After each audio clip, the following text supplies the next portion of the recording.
इस वीडियो में मैं 3 रूल्स अपने दूंगा जो मैंने एमकैट के रिपीट ईयर में अप्लाई किए और मेरी प्रायोरिटी होती थी। उन 3 रूल्स को हम इस वीडियो में डिस्क्राइब करेंगे जिनको मैं समझता हूँ कि जो मेरी सक्सेस की वजह हो सकते हैं। एक तो अल्लाह की रहमत तो आपको चाहिए ही चाहिए ना, अल्लाह की रहमत शामिल हाल हो और उसके बाद आपकी अपनी एफर्ट्स हैं। उन 3 चीज़ों को मैं इस वीडियो में आपको बताता हूँ। सबसे पहले चीज़ जो है ना वो ये है कि टाइम, वैल्यू योर टाइम। अब टाइम टेबल वाली वीडियो में आप देखें कि कुछ चीज़ें जो नेसेसरी हैं, आपने 5-6 घंटे सोना है कम से कम, या 6 से 8 घंटे अगर आपके पास ओवरऑल ड्यूरेशन काफ़ी अच्छी है तो आप 6 से 8 घंटे सोएं। आपने खाना खाना है, आपने पोमोडोरो टेक्निक के मुताबिक हर 1 घंटे बाद 10-15 मिनट की ब्रेक लेनी है, या पूरे दिन में कुछ आपने बड़ी ब्रेक लेनी है। इस तरह की चीज़ें आपकी नेसेसरी हैं, वो आपने करनी है। ठीक है, नमाज रोज़ा साथ में, उसके लिए आपने टाइम, ये टाइम आपका निकलना ही निकलना, आपने निकालना है। ठीक है, उसके अलावा ये है कि आप टाइम को सेव करें, मतलब social media, chit chat, hang outs, travelling, शादी ब्याह, इवेंट्स, इस चीज़ का कंसेप्ट नहीं है। एटलीस्ट इन दिनों में, ये जो 6 से 8 महीने होंगे ना, इन महीनों में इन चीज़ों का कंसेप्ट नहीं होना चाहिए। ये चीज़ें अभी करने वाली नहीं हैं। ठीक है, आप यकीन माने कि अभी आपको शायद लगे कि यार इतना क्यों अपना सर खपाऊँ, इतना क्यों मैं टाइम इन्वेस्ट करूँ। लेकिन अभी जब मैंने उस वक्त जब मेहनत की ना, तो मुझे शायद लगता था कि यार इतनी मेहनत करनी पड़ रही है। लेकिन अब जब 3 साल हो गए मेरे एडमिशन को तकरीबन, अल्हम्दुलिल्लाह, तो मैं अभी सोचता हूँ कि यार वो तो इतनी थोड़ी मेहनत थी और उसका इतना ही इनके बड़ा अजर है। अब देखना, पाकिस्तान की बल्कि पूरी दुनिया की ऐसी सिचुएशन है कि जॉब्स नहीं है। ठीक है, कैरियर की सेटिस्फेक्शन इतनी नहीं होती लोगों को। लेकिन इस दौर में भी ये जो फील्ड है, इसमें बहुत ज़्यादा आपको फाइनेंशियल स्टेबिलिटी मिलती है, बहुत ज़्यादा आपको कैरियर सेटिस्फेक्शन मिलती है, और एक प्रोफेशन बहुत नोबल और अच्छा है। अगर इसको पॉजिटिव तरीके से आप लेकर चलेंगे ना, तो ये आपको बहुत ज़्यादा खुशी देगा, फाइनेंशियली भी आपको अच्छा लगेगा, स्टेबल रखेगा, और दूसरे एतबार से भी आपको बहुत, यानी कि आपको अच्छा फील होगा। तो ये ऐसा प्रोफेशन है कि इसके लिए 6, 8, 10 महीने फुल डेडिकेट होकर लगाना, इट इज़ वर्थ इट। ठीक है, तो आपने टाइम अपना बचाना है। मुझे याद है कि मैं जब खाना खाता था, मैं साथ में कोई लेक्चर लगा लेता था। बाहर जाता था अगर बाल कटवाना है या इस तरह कोई ज़रूरी काम है, तो अगर उधर वहाँ पर वेट करना पड़ जाए तो मैं कोशिश करता था कि मैं अपनी बुक साथ ले जाऊँ, उधर जाकर पढ़ता रहूँ। इस तरह अगर मैंने कोई इवेंट है, अब क्योंकि हम शहर में होते थे, फिर गाँव में आना पड़ता था सबको, मुझे भी साथ आना पड़ता था।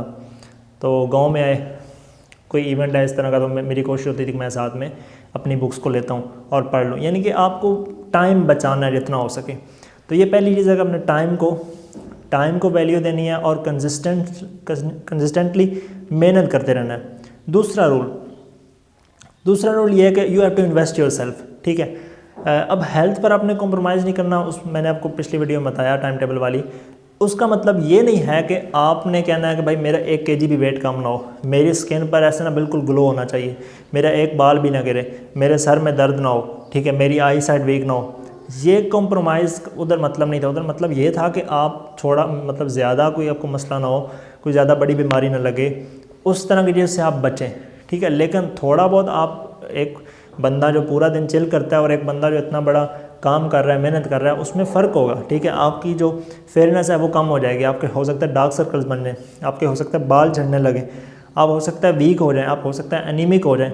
तो इस तरह के छोटे मोटे मसले आपको होंगे, और आप ये समझें कि ये मतलब इट इज़ वर्थ इट कि आप इस तरह के मसलों को लें।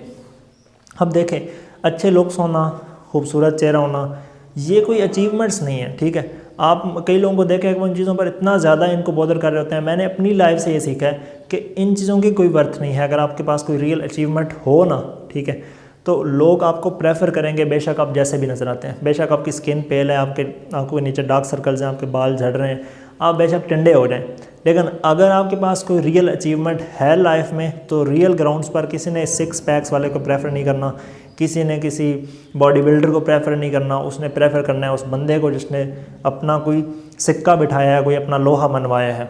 तो आप इस चीज़ को समझें कि आपको इन्वेस्ट करना पड़ेगा। एक बात मैंने पढ़ी कि इल्म के हसूल के लिए ना आपको जिस्मानी राहत और सुकून नहीं मिलता। ठीक है, यानी कि जिस्मानी राहत और सुकून आपको कॉम्प्रोमाइज़ करना पड़ता है, कुर्बानी देनी पड़ती है, तब आप नॉलेज गेन कर पाते हैं, तब आप कुछ यानी कि अपने नॉलेज में इंक्रीमेंट कर पाते हैं अच्छे तरीके से, और तब आप कुछ अचीव कर पाते हैं। तो एक ये चीज़ समझनी आपने कि आपको कुर्बानी देनी पड़ेगी कई चीज़ों पर, और आपको कुर्बानी देनी भी चाहिए। अच्छा, तीसरी बात, ये मैंने सीखी और ये मैंने अप्लाई की कि डोंट गिव अप। अब ये चीज़ हम सुनते हैं लेकिन इसका मतलब हम समझते नहीं हैं शायद। इसका मतलब क्या होता है कि, और वाकई मुझे समझ आती है कि इसका मतलब क्या होता है और किस तरह से ये चीज़ फ़ायदा देती है। अब जैसे मैंने पिछली वीडियो में एक बताया था कि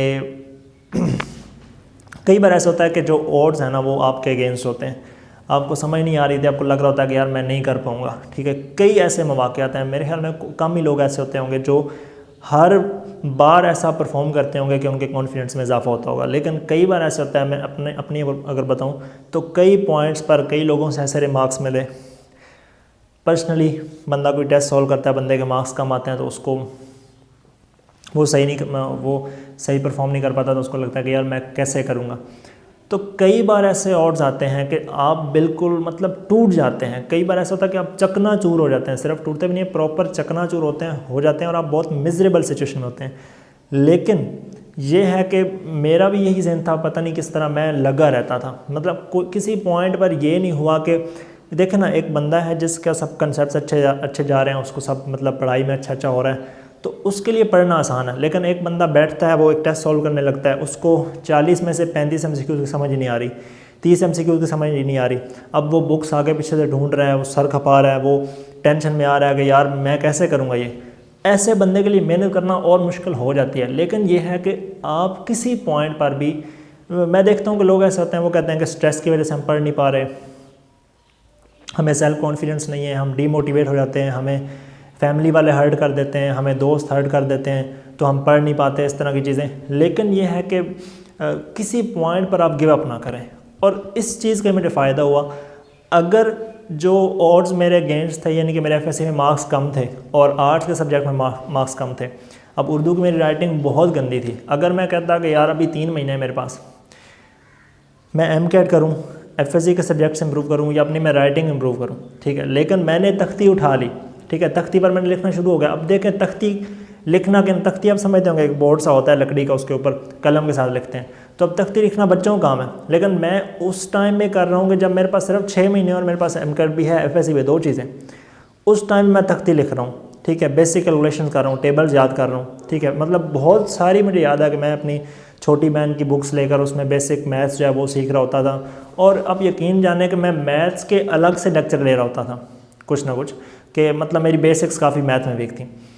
यानी अगर मैं उन चीज़ों को लेकर गिव अप कर देता, मैं कहता कि यार राइटिंग तो मेरी ठीक नहीं है, चलो उर्दू को छोड़ देते हैं।